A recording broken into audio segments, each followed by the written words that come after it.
Halo, selamat datang di Sapa Indonesia Malam, saudara. Polisi akan segera memanggil pihak yang melaporkan komika Panji Pragiwaksono atas pertunjukan komedinya bertajuk Mens Rea. Polisi bilang akan meminta klarifikasi pelapor dan memeriksa barang bukti. Sementara anggota DPR menyatakan kasus Panji ini tidak bisa dipidana. Lalu bagaimana polisi akan melanjutkan penyelidikan kasus ini? Kami punya bahasannya di Sapa Indonesia Malam. Berikut juga dengan sorotan lainnya soal Komisi Pemberantasan Korupsi KPK yang tidak lagi memajang tersangka kasus korupsi setelah menerapkan Kitab Undang-Undang Hukum Acara Pidana atau KUHAP yang baru. Kita bahas lengkapnya topik-topik ini dengan sejumlah berita menarik lainnya di Sapa Indonesia Malam. Saya Radi Saputro, bersama Anda.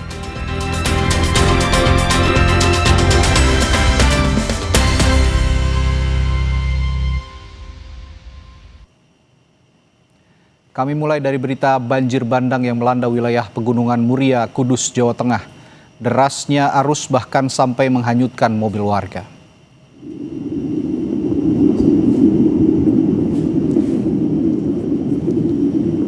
Mobil Kelly.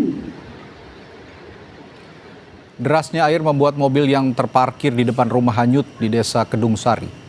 Selain mobil, warga juga melaporkan adanya sejumlah ternak yang ikut hanyut terbawa banjir. Banjir juga membuat sejumlah jembatan tersumbat dan membuat talut sepanjang 60 meter longsor. Membuat permukiman yang berada di bantaran sungai terancam hanyut ke sungai. Warga diimbau waspada karena diperkirakan curah hujan masih cukup tinggi untuk beberapa hari ke depan dengan ancaman longsor di sejumlah titik.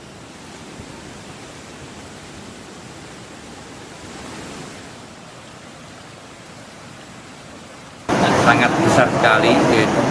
Ada mobil Grand Livina ya, Grand Livina ikut disangkut, sampai sekarang belum bisa ditemukan. Ada talut pinggir kali, pinggir sungai itu sekitar 60-an lah, 60 meter itu semua longsor. Saudara, hujan deras mengguyur wilayah Serang, Banten, menyebabkan arus lalu lintas sempat terhambat karena sejumlah ruas jalur utama terendam banjir. Baros. Parah banjir Baros.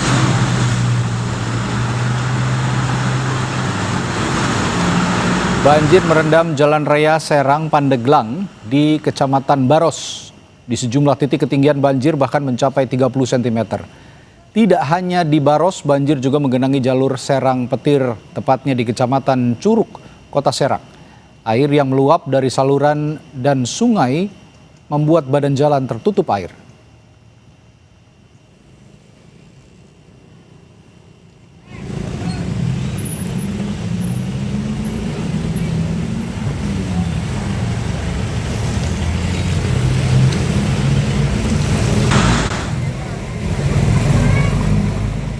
Sejumlah pengendara motor dan mobil nekat menerobos genangan banjir demi bisa melanjutkan perjalanan. Namun tidak sedikit kendaraan yang akhirnya mogok di tengah genangan.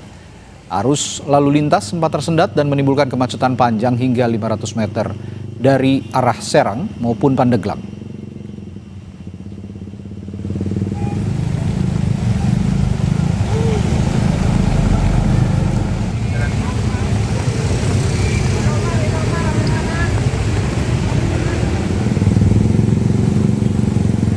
Jalan arah mau kemana nih? Ini arah ke Petir, Pak. Petir. Ini bisa Petir banjir ya. Gara-gara ininya dari sananya sih, Pak. Terlalu meluap kayaknya di sana. Ini hujan seharian apa gimana? Dari semalam, kemarin sih. Emang ini kalau banjir sering meluap ke sini aja? Sering.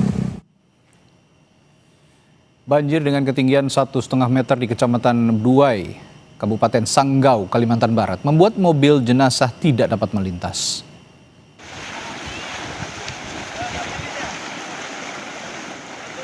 Dua jenazah yang akan dibawa ke rumah duka dari rumah sakit di kota Sanggau menuju Kecamatan Entikong terpaksa dievakuasi oleh warga. Ada yang dipanggul bersama dengan warga, ada pula yang ditandu melewati banjir dengan menggunakan kayu rakit. Wilayah yang banjir di Beduai merupakan akses satu-satunya dari Sanggau ke Entikong, sehingga banyak kendaraan yang antre menunggu air surut.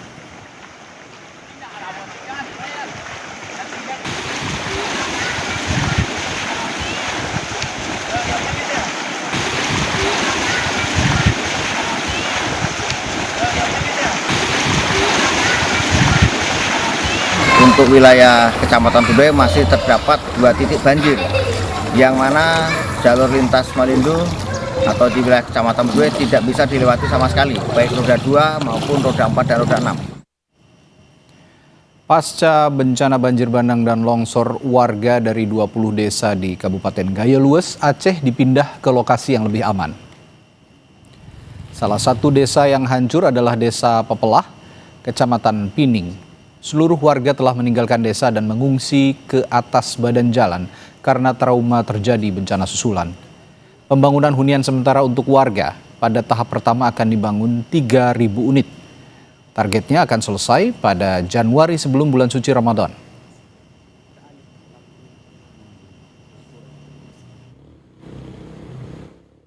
Menurut kami, kampung kita ini kurasa tidak lagi tertempati lagi. Nggak bisa lagi lah. Kondisi gunung-gunung itu sudah banyak yang retak dan banyak yang udah longsor. Jadi tempat nggak ada lagi yang bisa dihuni lagi. Untuk di Kabupaten Gaya Lues sendiri, itu ada 20 desa, 20 kampung yang kita relokasi. Kita relokasi ke daerah-daerah yang lebih aman. Jadi tidak mungkin lagi pemerintah daerah membangunkan huntara dan huntap di bantaran sungai karena diperkirakan pasti tidak nyaman dan kita khawatir akan terjadi banjir-banjir susulan gitu. Saudara, lebih dari 1 bulan pasca banjir dan longsor, Kecamatan Juli dan Jempa di Biren, Aceh akhirnya kembali tersambung. Relawan dan warga bergotong royong membangun jembatan darurat menggunakan sling baja untuk membantu warga menyeberangi sungai. Warga dan relawan bergotong royong membangun jembatan darurat dengan sling baja. Jembatan ini dibangun untuk menghubungkan Dusun Bifak Desa Keren Simpo, Kecamatan Juli, dengan Dusun Barona, Desa Salah Sirong, Kecamatan Jempa, Kabupaten Biren, Aceh. Tersambungnya 2 dusun ini menghidupkan geliat aktivitas warga. Selain mempercepat akses bantuan, jembatan juga digunakan pelajar untuk berangkat sekolah.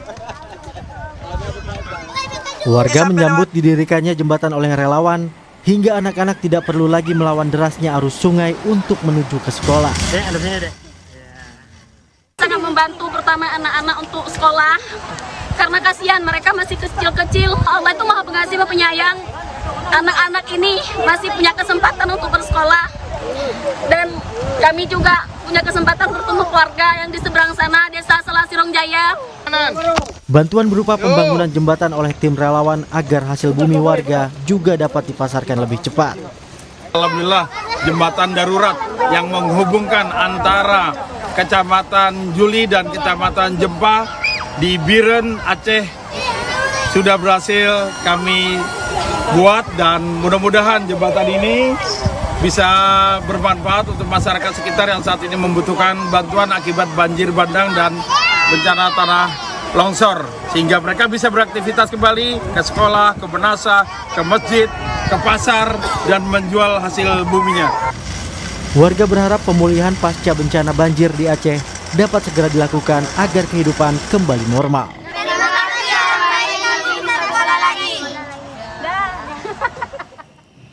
Kesorotan lainnya, Saudara, Komisi Pemberantasan Korupsi mengungkap mantan Menteri Agama Yakut Khalil Qomas melanggar aturan pembagian kuota haji. KPK menyebut Yakut berperan membagi kuota haji dengan jumlah yang sama untuk kuota haji khusus dan reguler. KPK bilang Undang-Undang Penyelenggaraan Ibadah Haji dan Umroh sebenarnya mengatur kuota tambahan haji dengan perbandingan 93% untuk haji reguler dan sisanya untuk haji khusus. Namun mantan Menak Yakut membagikan 20.000 tambahan kuota haji, jadi masing-masing 50% untuk kedua kategori. KPK juga menemukan aliran uang kembali atau kickback yang masih ditelusuri. Sebelumnya, KPK menetapkan ex-Menak Yakut sebagai tersangka korupsi kuota haji pada 8 Januari lalu.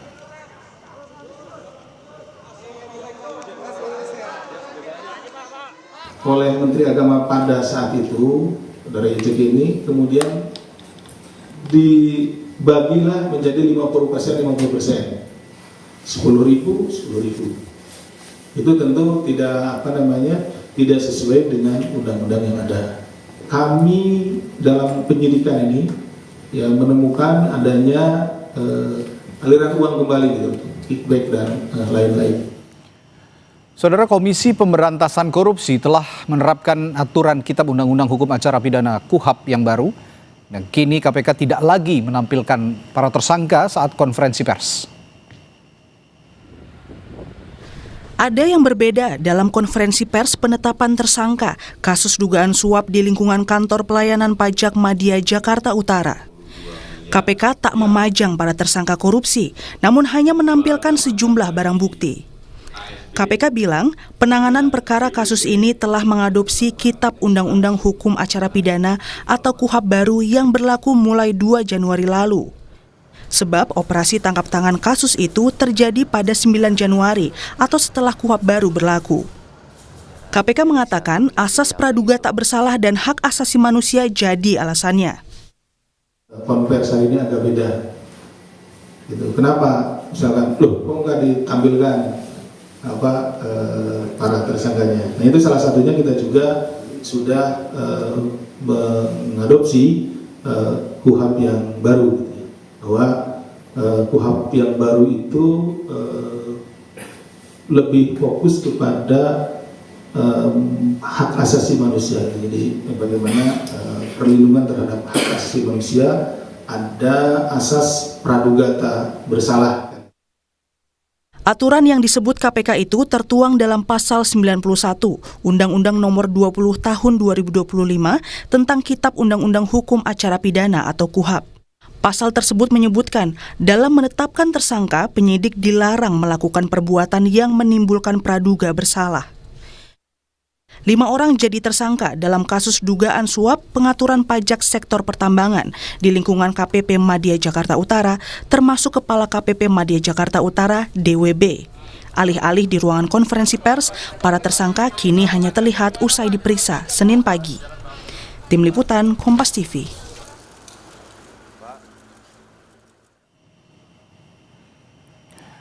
Saudara, KUHP dan KUHAP diterapkan. Komisi 3 DPR memastikan pengkritik pemerintah seperti Panji Pragiwaksono tidak akan bisa dipidana sewenang-wenang. Kami hadirkan perbincangannya setelah jeda di Sapa Indonesia Malam. Tetaplah bersama kami.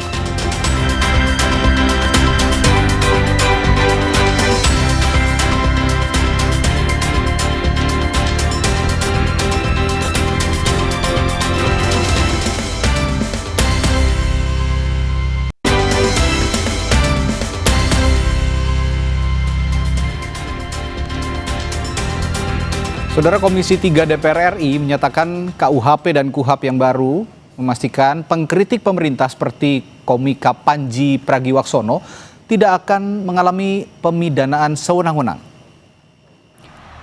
Ketua Komisi 3 DPR RI Habibur Rahman menegaskan pemberlakuan KUHP dan KUHAP baru justru akan melindungi para pengkritik pemerintah seperti Panji Pragiwaksono dari upaya kriminalisasi yang sewenang-wenang. Politisi Partai Gerindra ini menekankan KUHP dan KUHAP baru berbeda dengan KUHP dan KUHAP yang sebelumnya. Dua ketentuan baru ini bukan lagi bagian dari aparatus represif, namun justru akan menjadi alat bagi warga negara untuk mencari keadilan.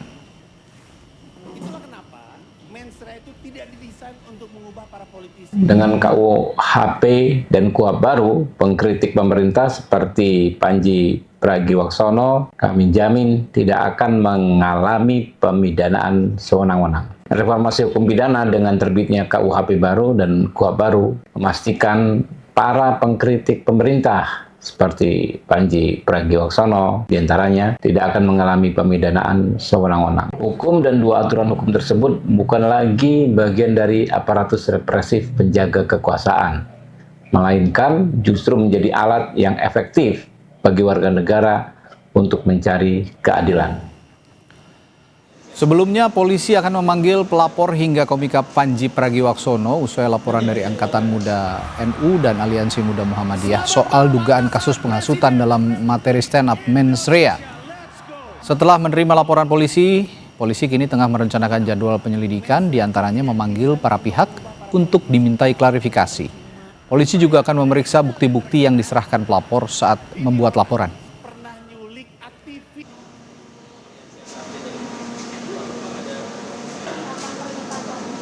kalau ada laporan polisi, selanjutnya kawan-kawan penyelidik itu membuat rencana penyelidikan dengan setelah itu melayangkan surat undangan klarifikasi kepada masing-masing yang nama yang sudah diberikan, baik pelapor, saksi maupun nanti pasti akan melakukan klarifikasi juga kepada saudara yang PP yang sebagai terlapor. Dan kita bahas terkait pertunjukan komedi Panji Pragiwaksono bertajuk Mens Rea yang berujung pelaporan kepada polisi bersama Kepala Barreskrim periode 2009-2011, Komisaris Jenderal Polisi Purnawirawan Ito Sumardi dan dosen hukum tata negara dan pengajar hak asasi manusia Universitas Andalas Ferry Amsari. Selamat malam Pak Ito, Bung Ferry. Selamat malam. Malam. Baik. Tadi. Saya ke Pak Ito dulu. Ya, Pak Ito, DPR kan sudah bilang nih tadi ya, sudah diputarkan juga tadi pernyataannya bahwa komika Panji Pragiwaksono ini tidak akan dipidana. Lalu menurut Anda seberapa perlu polisi tetap memanggil pelapor untuk klarifikasi? Karena agendanya sepertinya sudah dijadwalkan juga akan memanggil pihak-pihak yang terkait begitu Pak Ito. Ya, saya kira tadi sudah disampaikan juga teman-teman Polda Metro ya. Sejak laporan diterima tanggal 7, tentunya yang dilakukan saat ini polisi pun harus berhati-hati ya dengan pemberlakuan KUHP baru. Yang dilakukan adalah penyelidikan dengan memanggil pelapor untuk dimintakan klarifikasi. Kemudian juga menganalisa barang bukti yang disampaikan yaitu konteksnya daripada materi komedi. Nah, proses ini kan menekankan profesionalisme ya tentunya dengan KUHP yang baru untuk menilai unsur pidana secara menyeluruh apakah ada atau tidak dan belum dilakukan pemanggilan tersangka. Di sini tentunya pasal yang akan dikenakan potensinya adalah pasal 300 dan juga pasal 301 dan ini pun juga harus Mas Radi harus dicari dulu apakah memang ada unsur-unsur pidananya. Misalnya pasal 300 itu perbuatannya ini menyebarkan permusuhan ya terhadap agama atau kepercayaan orang lain, menyatakan kebencian dan permusuhan terhadap agama dan juga menghasut untuk melakukan permusuhan. Pasal 301 juga menghasut seseorang untuk tidak beragama dan tidak berkeyakinan. Nah, ini kan unsur-unsur pidana yang harus didalami melalui proses penyelidikan. Kalau tidak memenuhi unsur itu, ya tentunya tidak bisa dipidana. Jadi bukan berarti setiap perbuatan itu yang dilakukan seseorang tidak bisa dipidana. Ini harus dilakukan penyelidikan yang sifatnya menyeluruh. Kalau sudah ditetapkan tersangka dengan disampaikan SPDP, maka kita tentunya harus bekerja sama dengan penuntut umum. Apakah unsur pidana yang ditemukan dalam penyelidikan itu memenuhi unsur tidak? Menurut penuntut umum. Demikian Mas Radi. Oke, saya kalau gitu ke Bung Ferry dulu. Sebelum nanti juga saya akan tanyakan ke Pak Ito soal perlu tidaknya sebenarnya klarifikasi itu tetap dilakukan secara prosedural oleh polisi. Tapi saya ke Bung Ferry dulu. Secara konstitusional Bung Ferry, di mana sebenarnya posisi pertunjukan komedi atau satir politik dalam jaminan kebebasan berekspresi? Ya, pertama tentu saja prinsip-prinsip kemerdekaan menyatakan pendapat, baik pikiran maupun tulisan itu dijamin dilindungi Undang-Undang Dasar. Pasal 28 misalnya ya. Bahkan lebih eksplisit di dalam ketentuan pasal 28F Undang-Undang Dasar ya. Setiap orang yang memiliki informasi menyebarluaskan informasi itu dalam berbagai media yang mereka miliki itu dilindungi oleh Undang-Undang Dasar. Nah, dalam konteks kasus Panji ya, bagi saya sebenarnya ini tidak boleh dan tidak seharusnya dilanjutkan ya. Pertama, misalnya kita ketahui bersama pelapor mengatakan adalah bagian dari dua institusi lembaga dakwah Islamiyah terbesar di Indonesia. Kedua-dua lembaganya menyatakan mereka bukan bagian dari kami. Artinya subjek pelapor saja sudah bermasalah. Jadi sebelum masuk ke substansi yang bisa dipastikan dilindungi oleh Undang-Undang Dasar, pelapor pun punya cacat luar biasa yang semestinya pihak kepolisian tidak menindaklanjuti lagi, begitu ya. Agar prinsip-prinsip perlindungan hak asasi manusia, perlindungan orang menyampaikan pendapat itu bisa terus berlangsung. Dan apalagi kalau kita ketahui bahwa Panji kan sudah menggarisbawahi bahwa tidak ada niat jahatnya di dalam proses melakukan stand up komedian. Kan ini namanya juga bercanda ya. Perlu kebesaran jiwa untuk itu, dan bagi saya tidak ada satu orang pun yang kemudian boleh menganggap ini sebuah tindak pidana.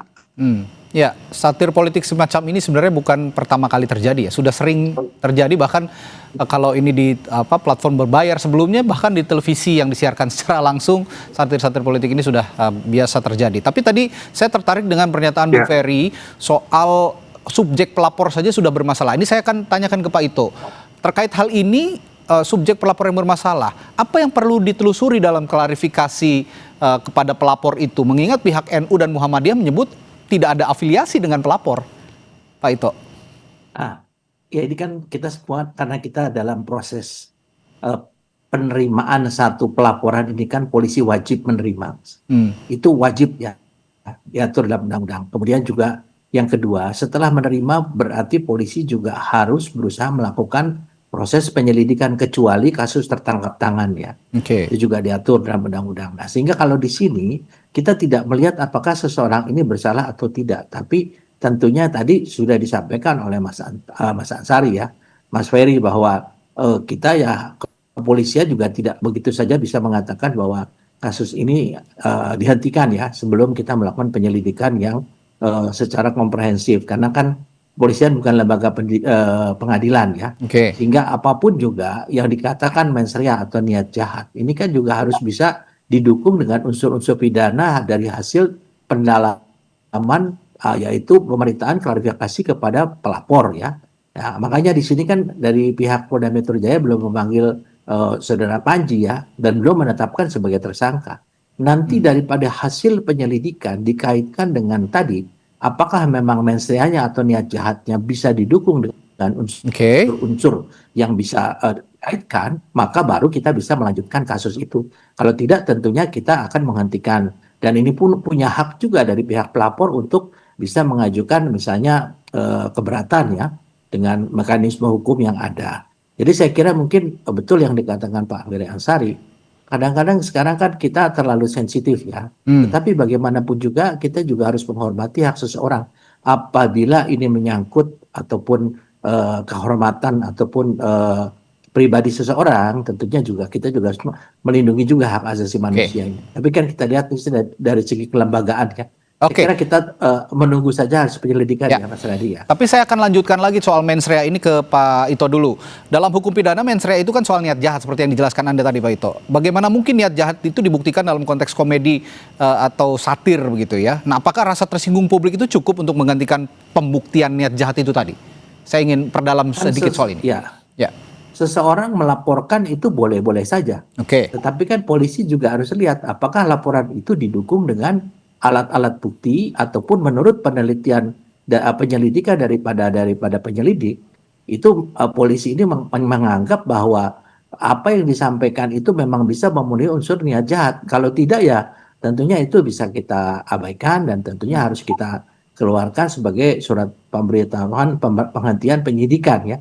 Tetapi kasus ini masih berjalan Mas, karena bagaimanapun juga kita harus menghormati juga dari pihak pelapor. Dan nanti yang dikatakan dari lembaga-lembaga yang memang terkait itu menyatakan bahwa pelapor ini tidak ada kaitan, itu juga menjadi satu bahan bagi pihak kepolisian. Apakah ini pelaporan menamakan bahwa ini sebagai atas kelembaga atau atas perorangan, dan kalau tersinggungnya di mana gitu ya, kata-kata mana, dan itu juga tentunya harus menjadi satu bahan. Apakah ini masuk dalam unsur pidana atau bukan unsur pidana? Demikian, Mas. Baik, yang saya dengar juga Bung Ferry bahwa saat ini MK kebanjiran pengajuan uji materi ya dengan adanya KUHP dan KUHAP baru ini. Nah, dengan adanya kasus Panji ini, menurut Anda ini bisa menguji penerapan KUHP baru terkait kebebasan berpendapat dan berekspresi dan kaitannya dengan banyaknya permintaan atau permohonan untuk uji materi di MK ini dengan KUHAP dan KUHP baru ini, Bung Ferry? Ya, sebenarnya dari dulu sudah dijelaskan kepada pembentuk undang-undang oleh publik ya, baik di DPR maupun pemerintah, konsekuensi dari undang-undang yang minim partisipasi bermakna oleh publik ya adalah pengujiannya di Mahkamah Konstitusi. Solusinya bukan malah membubarkan Mahkamah Konstitusi, tapi memastikan proses pembentukan undang-undang jauh lebih besar menampung harapan dan kepentingan publik. Nah, kasus Panji ini bisa menjadi peristiwa konkret ya, bahwa pasal-pasal karet itu berpotensi sekali mempidana banyak orang, bahkan hal-hal yang semestinya jauh dari aspek pidana. Kan agak lucu ya, ada di sebuah negara yang mengaku demokrasi, orang dipidana karena menjadi pelawak gitu ya. Karena harusnya ujungnya adalah kelucuan bersama dan tidak boleh ada yang tersinggung, namanya saja melucu begitu. Tapi kemudian hal yang lucu itu malah menjadi alat kriminalisasi.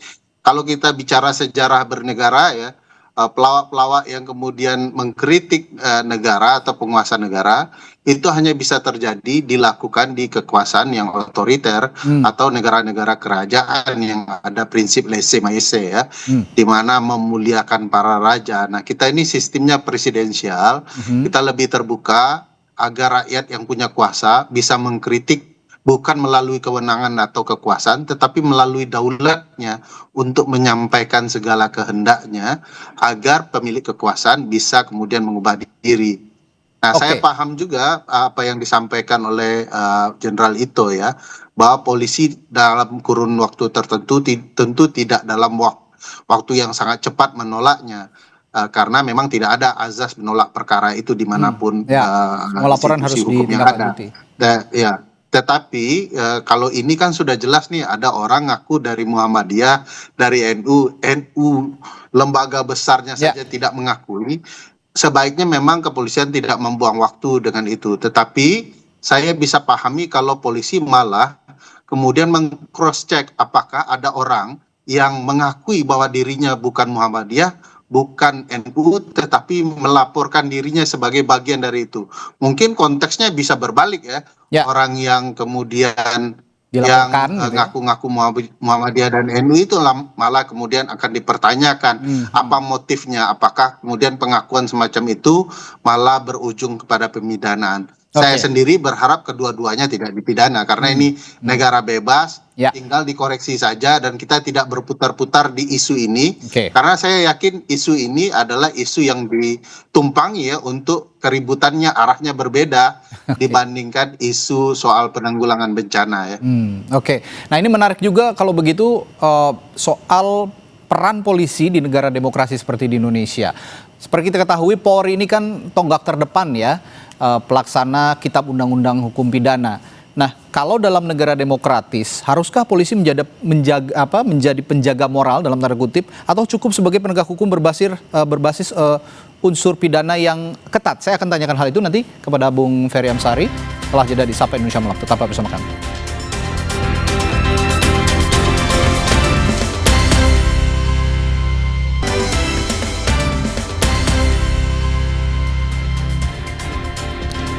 Masih membahas pelaporan terhadap apa yang ada dalam show stand up comedy Menstrea milik Panji Pragiwaksono ke polisi.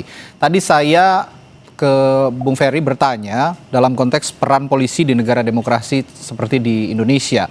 Dalam negara demokratis, haruskah polisi menjadi penjaga moral atau cukup sebagai penegak hukum berbasis unsur pidana yang ketat? Karena di titik mana juga polisi bisa mengatakan, seharusnya berani mengatakan, ini bukan perkara pidana. Bagaimana, Bung Ferry? Ya, sederhananya kan sebenarnya proses pemidanaan itu karena berkaitan dengan hak asasi manusia ya, mau dibatasi tidak dibatasi, maka prosesnya sedapat mungkin betul-betul cepat, jadi tidak merugikan banyak pihak. Nah, di titik tertentu sesuai dengan amanah konstitusi kan tugas kepolisian adalah unsur dalam melindungi soal keamanan ya. Maka tentu saja keamanan itu artinya sangat luas ya, tidak berkaitan dengan perkara soal etika baik atau buruk, salah atau benar dalam perspektif sosial masyarakat.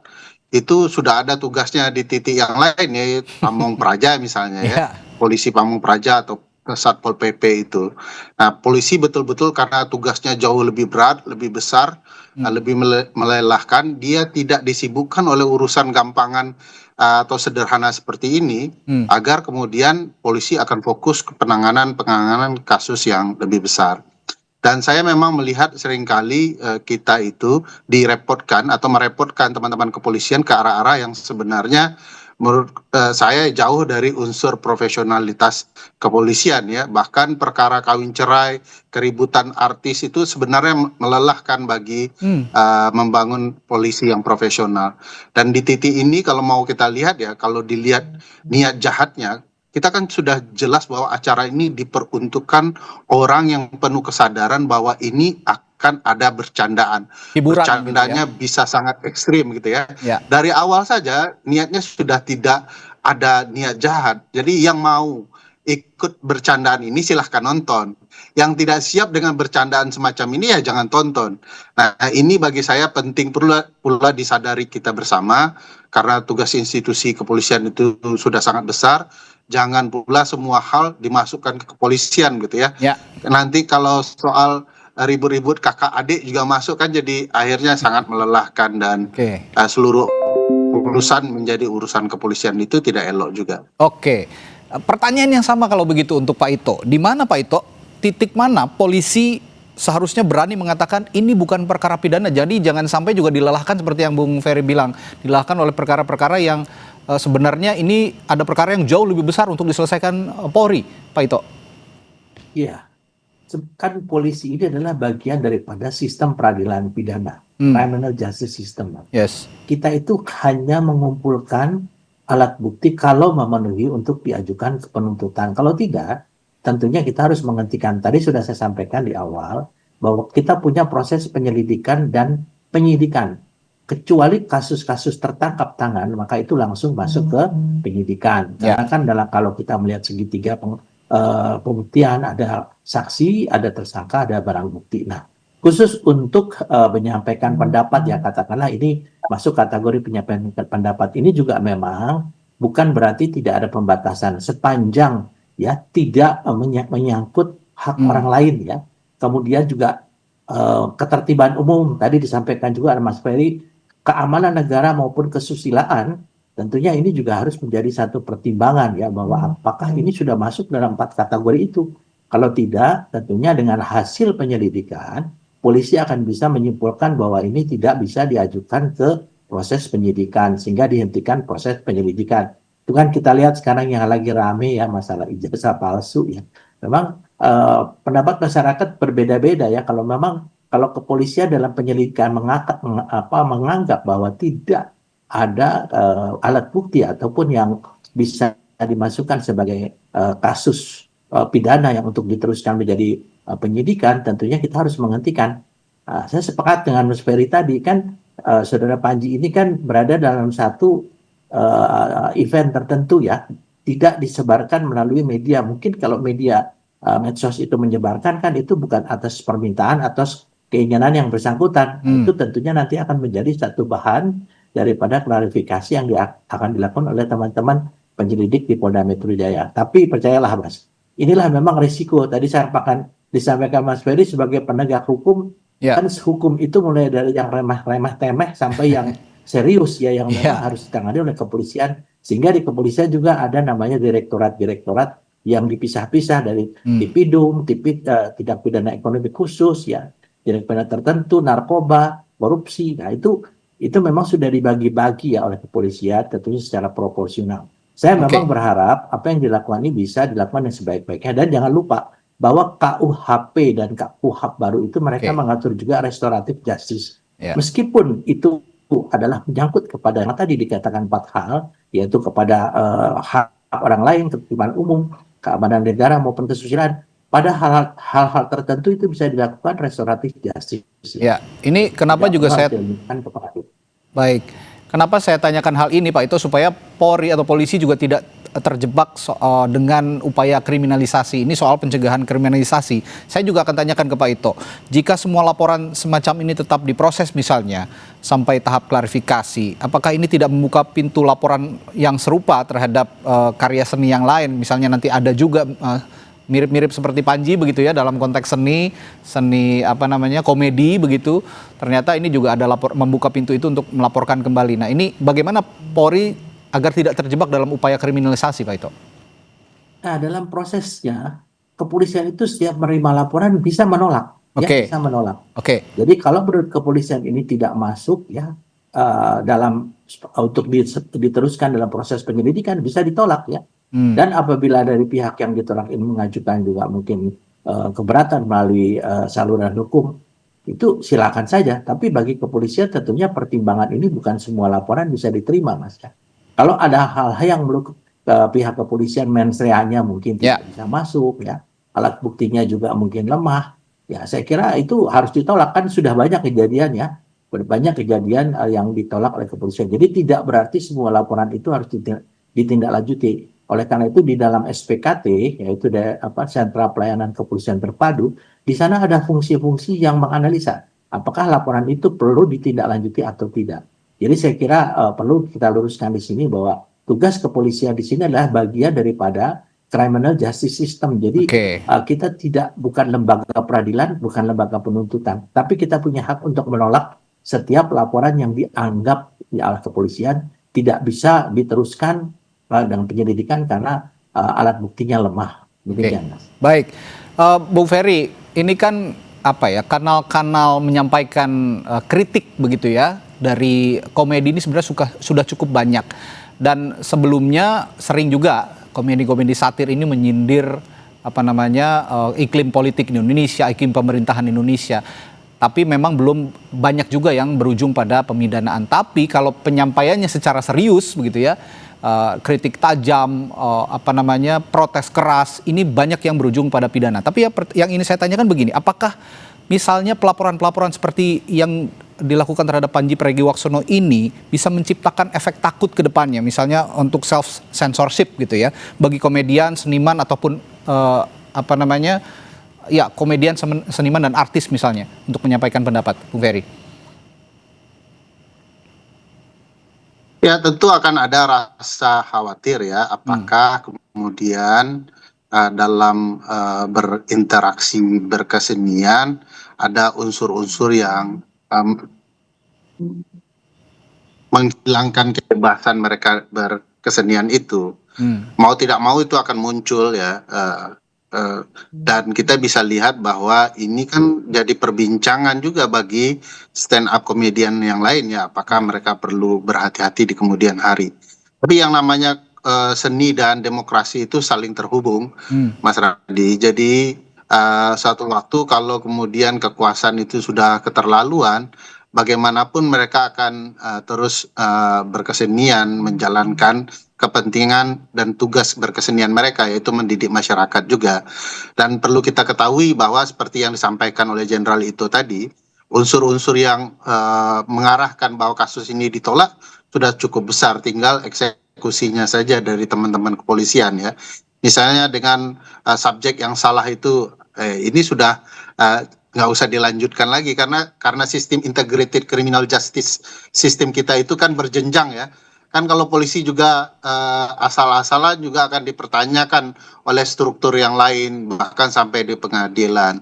Dan di pengadilan juga akan ditanya, ini Anda akan melindungi hak orang untuk berkomedi atau tidak? Apalagi ada unsur yang sangat penting di dalam konsep perlindungan hak asasi manusia ya. Ini kan forum internum ya, ada yang eksternum ya. Nah ini internumnya begini, karena orang yang mau masuk ke dalam untuk ikut terlibat dengan bercandaan ini dengan secara sadar tahu bahwa forum ini adalah untuk bercanda. Kalau sedari awal dia sudah tahu bercanda, ngapain dia pidanakan kan gitu ya. Jadi akhirnya teman-teman kepolisian juga ditantang untuk itu, untuk memastikan bahwa perlindungannya akan muncul. Tapi di sisi yang lain memang tidak bisa serta-merta.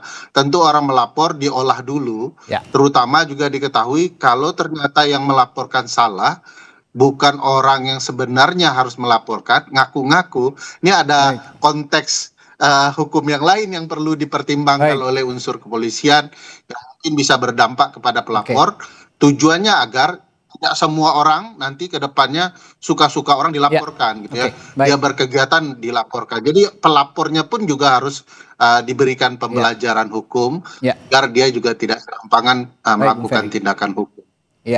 Ya, kita ketahui kanal komedi ini selalu menjadi kanal yang paling ringan gitu ya untuk menyampaikan kritik, kanal yang paling bisa diterima oleh masyarakat untuk menyampaikan kritik, bahkan pejabat negara juga mostly menerima dengan kritik melalui kanal komedi. Sehingga jangan sampai kanal komedi ini yang menjadi kanal kritik terakhir yang disampaikan ringan dan fun begitu ya, akhirnya tertutup begitu saja sehingga kanal-kanal kritik yang lain juga tidak bisa dibuka untuk menyampaikan kritik kepada pemerintah, terutama kebijakannya.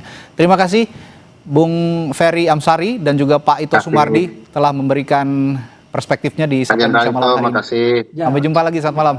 Terima kasih. Malam. Saudara, setelah jeda kami hadirkan informasi lainnya. Persib Bandung mengunci juara paruh musim Liga Super Indonesia usai kalahkan Persija 1-0 di Stadion Gelora Bandung Lautan Api Bandung. Sesaat lagi kami hadirkan informasi di Sapa Indonesia.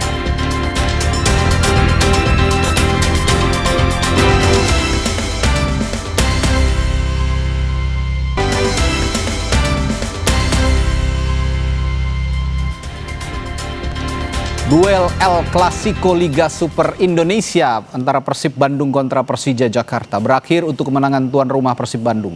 Persib pun mengunci juara paruh musim Liga Super Indonesia. Dan usai laga, puluhan ribu bobotoh meninggalkan Stadion Gelora Bandung Lautan Api dengan tertib.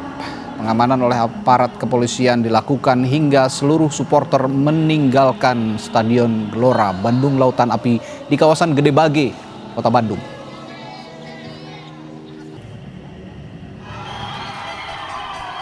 Sementara itu bobotoh PAM Cibenying yang mengadakan nonton bareng di kelurahan ikut merayakan kemenangan Persib. Mereka bersorak usai wasit meniupkan peluit panjang mengakhiri pertandingan. Tidak hanya dewasa, remaja dan anak-anak pun ikut merayakan kemenangan Persib.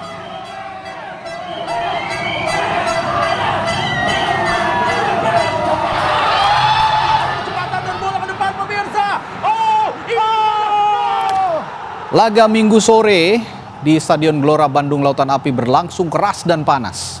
Persib mampu unggul cepat lewat sepakan pemain timnas Beckham Putra di menit ke-5. Berupaya mengejar ketertinggalan, Persija justru kehilangan satu pemainnya di menit 53 setelah Bruno Tubarau di kartu merah karena melanggar Beckham Putra.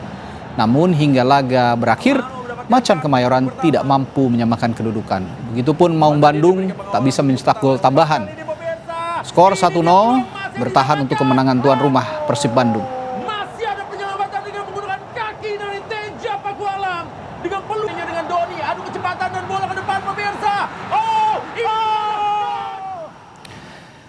Beralih ke sorotan lainnya, saudara, tembok lantai 2 rumah warga di Koja, Jakarta Utara roboh akibat hujan deras disertai angin kencang.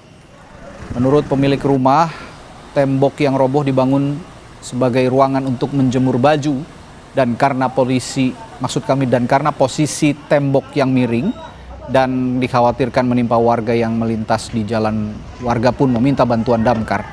Mobil damkar yang dilengkapi dengan krain kemudian mengangkat dan memindahkan material tembok itu ke tempat yang aman. Rumah rubuh katanya gitu. Terus pas kita datang, oh ternyata yang atas sana tempat jemuran sih, sebenarnya nggak ada kamar, nggak ada apa. Itu tempat jemuran. Mungkin kayu-kayunya udah agak tua ya. Nah yang mengkhawatirkan itu tadi ada tembok yang di sebelah situ tuh, temboknya miring ke jalan. Terus akhirnya panggil Pak RT kan, lapor Pak RT. Kemudian sama Pak RT disarankan panggil pemadam aja gitu. Akhirnya kita panggil pemadam, tentu sama pemadam yang mengevakuasi tembok, evakuasi kayu-kayu yang ada di atas itu. Saudara, banjir bandang melanda wilayah Pegunungan Muria, Kudus, Jawa Tengah. Derasnya arus bahkan sampai menghanyutkan mobil warga.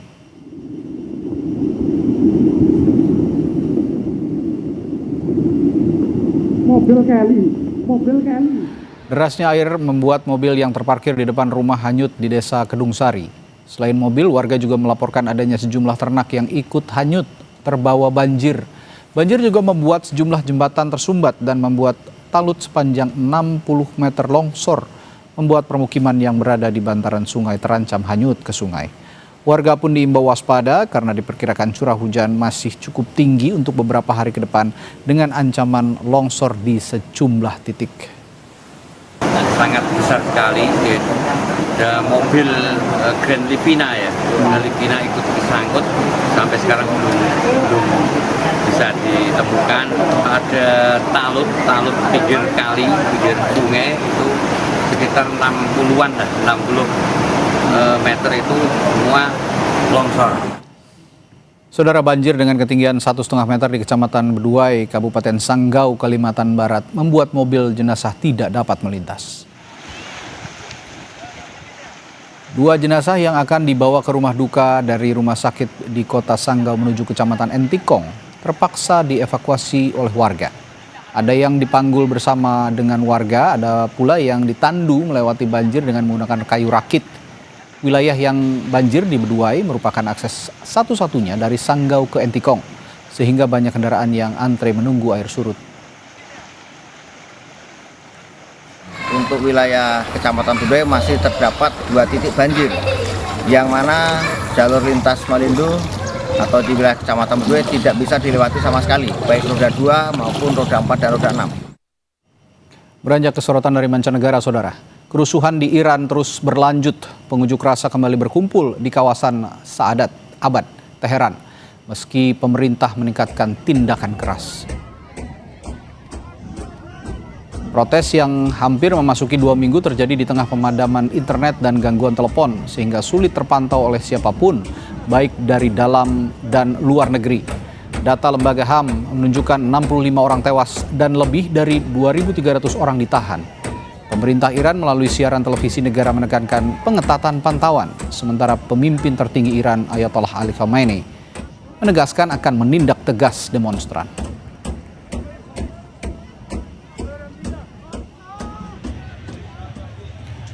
Pemimpin tertinggi Iran menanggapi kerusuhan yang muncul setelah Presiden Amerika Serikat Donald Trump dituduh memicu ketegangan. Pemimpin tertinggi Iran mengecam aksi demonstran dan menyatakan tindakan mereka membahayakan keamanan nasional. Media Iran menekankan setiap upaya provokasi asing akan mendapat tindakan tegas dari pihak berwenang. Situasi ini menambah ketegangan di tengah protes yang terus berlangsung di beberapa kota besar di Iran.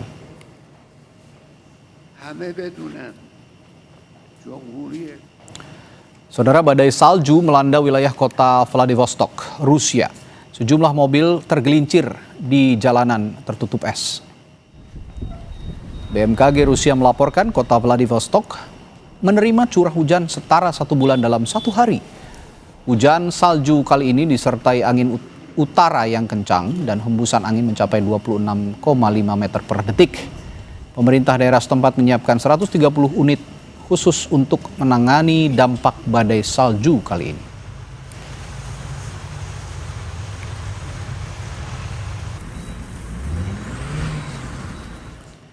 Tuntas sudah kebersamaan kita di Sapa Indonesia Malam, dan di penghujung acara ini kami ingatkan untuk selalu penuhi kebutuhan hidrasi Anda sepanjang hari dengan air mineral yang pasti sejuknya. Saya Radi Saputro, terima kasih. Sampai jumpa.